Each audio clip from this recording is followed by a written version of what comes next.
Hello, CurtisCroweThePhotoPro here to show you the importance of photo journals. I'm not a big fan of journals, writing, or anything else like that, but I do find this particular thing invaluable.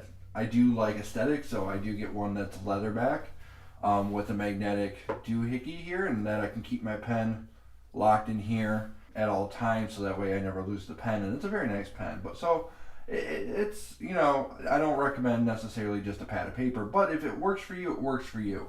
But this is what I have, and matter of fact, I take this on clients' meetings before I shoot weddings. I have my most recent wedding contract right in here, which I have to put that with the rest of my wedding contracts.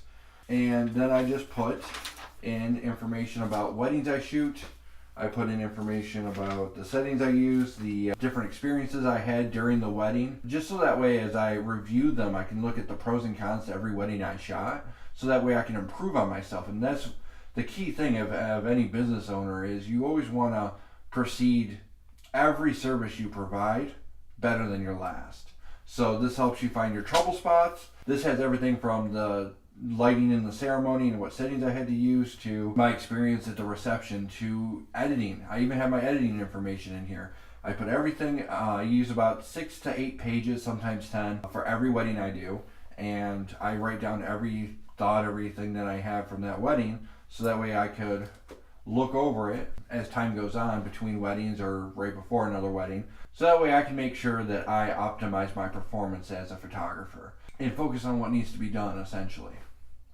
Alright, well, I hope that's useful for you. You pick these up. These are pretty cheap. I think mine only cost 20 bucks, including the pen.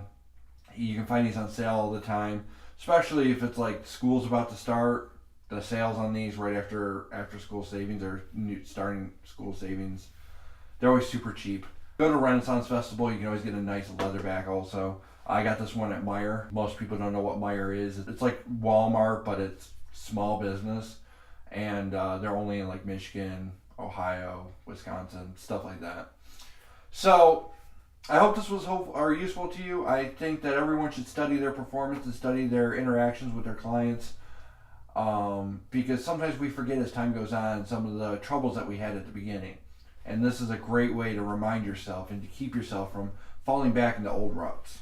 But that's it for this video. I hope you pick one of these up. My name is Curtis Crowe. You have been watching Curtis Crowe the Photo Pro. And as always, toodles. Yeah, I gotta say it manly, because there's nothing manly about toodles. So you gotta make sure you man it up. You gotta be like, yo, toodles.